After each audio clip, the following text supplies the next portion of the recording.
दोस्तों एक बहुत बड़ी खबर आपको बताने जा रहा हूं। इतना बड़ा घोटाला हुआ है कि आपके पैरों तले जमीन खिसक जाएगी उस घोटाले के बारे में सुनकर। वैसे तो मोदी जी खुद को चौकीदार बताते हैं, दिन के 18-18 घंटे काम करने का दावा करते हैं और होता क्या है 15 लाख करोड़ का महाघोटाला। जी हां, 15 लाख करोड़। इतने पैसे की गिनती करने के लिए मशीनें कम पड़ जाएं। और यह कांड हुआ भी कहां है? उसी गुजरात में, जिसका मॉडल दिखाकर मोदी जी प्रधानमंत्री की कुर्सी पर सवार हुए। लेकिन असलियत सामने आ ही गई। गुजरात मॉडल में जान जोखिम में डालकर लोग 45 फीट गहरे गड्ढे में उतरकर पानी भरने को मजबूर हैं और भाजपा वाले कहते हैं हमने विकास के ऐसे पैमाने खड़े कर दिए हैं कि कोई उसे पार नहीं कर पाएगा। खैर, शर्म इन्हें आती नहीं है, लेकिन जो काम राजेश मेहता और उनकी कंपनी ने किया है वो और ज्यादा हैरान करने वाला है। सोचिए, 3000 करोड़ रुपए की मार्केट कैप वाली कंपनी 15 लाख करोड़ रुपए की हेराफेरी कर डालती है। 15 लाख करोड़ रुपए भारत के कुल सालाना एक्सपोर्ट के करीब 20% के बराबर है। राजेश एक्सपोर्ट्स खास तौर पर सोने की रिफाइनिंग और ज्वेलरी का बिजनेस करती है। सोने के बिजनेस में मार्जिन बहुत कम 0.5% या 1% होता है, लेकिन इनका टर्नओवर बहुत ज्यादा भारी भरकम था। राजेश एक्सपोर्ट्स कंपनी ने अपने दस्तावेजों में हर साल 2.5 लाख करोड़ से 3 लाख करोड़ रुपए का बिजनेस यानी कि सेल दिखाई, लेकिन सेबी ने अपनी जांच में पाया कि कंपनी ने 2021 से 2025 तक यानी कि 5 साल के दौरान अपनी वित्तीय रिपोर्टों में भारी गड़बड़ियां की। कंपनी का दावा था कि कारोबार चमचमाते सोने की तरह चमक रहा है, लेकिन बाजार के चौकीदार यानी कि सेबी को कुछ आंकड़े इतने चमकीले लगे कि उन्हें शक हो गया कि कहीं ये सोना ज्यादा पॉलिश तो नहीं किया जा रहा। सेबी और फॉरेंसिक ऑडिटर की जांच के मुताबिक राजेश एक्सपोर्ट्स ने भ्रामक आंकड़े को तैयार करने के लिए 3 तरीके अपनाए थे। पहला तरीका, राजेश एक्सपोर्ट्स की कई विदेशी सहयोगी कंपनियां हैं, जैसे कि सिंगापुर में आरईएल सिंगापुर और स्विट्जरलैंड में वलकॉम्बी रिफाइनरी।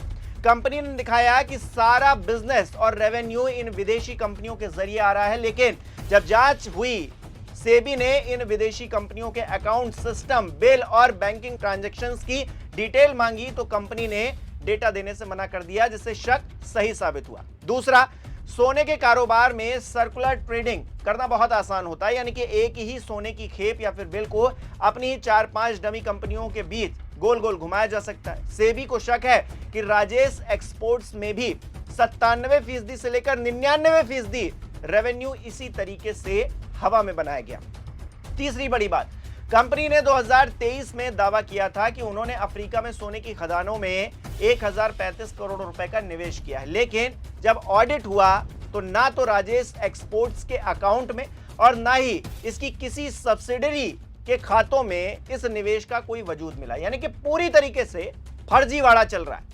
राजेश एक्सपोर्ट्स ने अपनी बैलेंस शीट को इतना बड़ा और अट्रैक्टिव इसलिए दिखाया ताकि शेयर बाजार में निवेशकों, बैंकों और एलआईसी जैसी बड़ी संस्थानों को यह भरोसा दिलाया जा सके कि कंपनी का ऑपरेशनल स्केल बहुत बड़ा है।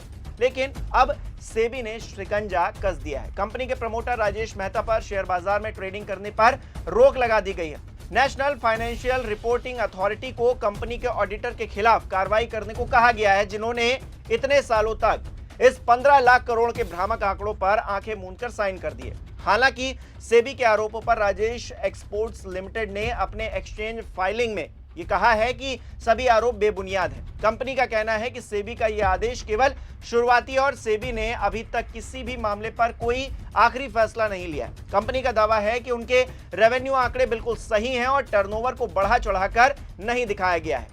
लेकिन इस पूरे मामले का किंगपिन कौन है? आप समझ रहे हैं, राजेश मेहता कौन है?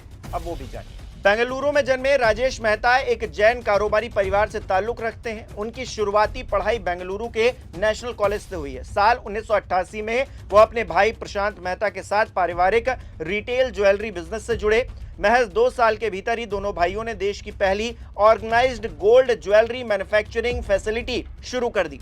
1991 में उन्होंने रिसर्च एंड डेवलपमेंट सेंटर खोला। 94 तक राजेश एक्सपोर्ट्स देश की सबसे बड़ी गोल्ड ज्वेलरी निर्यातक और थोक विक्रेता कंपनी बन गई। साल 2015 में राजेश मेहता के करियर का सबसे बड़ा टर्निंग पॉइंट आता है जब उन्होंने स्विस रिफाइनरी वॉलकॉम्बी का अधिग्रहण किया। इस डील ने उन्हें दुनिया की सबसे बड़ी गोल्ड रिफाइनिंग फैसिलिटी का कंट्रोल दे दिया। कंपनी अपनी वेबसाइट पर दावा करती है कि वो दुनिया के कुल सोने के उत्पादन का 35% प्रोसेस करती है और भारत की लीडिंग गोल्ड निर्यातक है। राजेश मेहता 1995 में शेयर बाजार में लिस्ट हुई। अपनी कंपनी राजेश एक्सपोर्ट्स लिमिटेड के संस्थापक और एग्जीक्यूटिव चेयरमैन हैं। लेकिन राजेश मेहता ने जो खेल खेला है अब वो सबके सामने है। उसकी पोल खुल चुकी है और खबर सामने आते ही निवेशकों की धड़कनें तेज हो गई हैं। कंपनी के शेयरों में भी दबाव दिखने लगा है। शेयर नीचे जा रहे हैं, मार्केट नीचे जा रही है कंपनी की। फिलहाल सवाल यही है कि क्या ये भारत के कॉर्पोरेट इतिहास के सबसे बड़े वित्तीय विवादों में से एक साबित होगा या फिर कंपनी अपनी सफाई से सभी आरोपों को गलत साबित कर देगी, खारिज कर देगी। जवाब जांच पूरी होने के बाद ही मिल पाएगा। लेकिन एक बात तय है दोस्तों, इस बार सोने की चमक से ज्यादा चर्चा उसके खातों की हो रही है।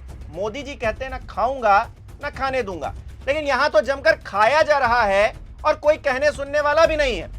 5 साल की ही तो रिपोर्ट आई है, उससे पहले क्या जांच होगी तो क्या क्या सामने आएगा, क्या क्या पता चलेगा, कितनी गड़बड़ियां चल रही थी। और पीएम केयर फंड जैसी चीजों की तो जांच भी नहीं होती दोस्तों। कितनी मजेदार बात है, कुछ चीजों की जांच हो रही है तो पता चल रहा है, जिसकी जांच ही नहीं होगी तो पता क्या चलेगा। मतलब खाओ भी और खिलाओ भी, जमकर भ्रष्टाचार चल रहा है, जमकर मनमर्जी चल रही है। गुजरात लॉबी मदमस्त है और कोई बोल दे तो उसे एंटी नेशनल गैंग बता देंगे, चुप करा देंगे, उसको पाकिस्तानी बताने लगेंगे। इनके पास तो यही हथियार है, ज्यादा हुआ तो जेल में डलवा देंगे। बिना आरोपों के आप सड़ते रहिए, फिर आप निकलेंगे साल 2 साल 5 साल, जब भी मौका लगेगा तब तक तो आपकी सारी जो व्यवस्थाएं हैं वो ध्वस्त हो चुकी होंगी। इतना लड़े कौन, बोले कौन, इनके आगे कोई कुछ कर सकता है क्या। लेकिन 15 लाख करोड़ रुपए कहां गए, कैसे गए, क्या क्या मतलब हुआ है और किसकी किसकी जेबें गर्म हुई हैं, सब कुछ पता लगना चाहिए ना। और ऐसे ही जो और भी घोटाले हो रहे हैं और भी घपले हो रहे हैं उनके बारे में भी पता लगना चाहिए, क्योंकि सरकार तो कहती है हम तो भैया बड़ा निष्पक्षता के साथ में, पारदर्शिता के साथ में सरकार चला रहे हैं। लेकिन जिस तरह के घोटाले निकलकर सामने आ रहे हैं वो भी गुजरात के व्यापारियों के मद्देनजर, और अभी तक तो बहुत सारे ऐसे लोग हैं जो देश छोड़कर चले गए हैं और उनकी वापस लाने की प्रक्रिया तक नहीं हो पा रही है, और यहाँ पर दम भरा जा रहा है विश्वगुरु बनने का। तो फिर क्या हम ऐसे विश्वगुरु बनेंगे, अपने आप में बड़ा सवाल खड़ा हो रहा है, या फिर एआई वीडियो से बनेंगे हम लोग, विकास का नया पैमाना गढ़ेंगे, जैसा कि भारतीय जनता पार्टी दावा कर रही थी ना बिहार की एक तस्वीर पटना की दिखाकर एआई वाली, कि देखिए कैसा विकास हो गया।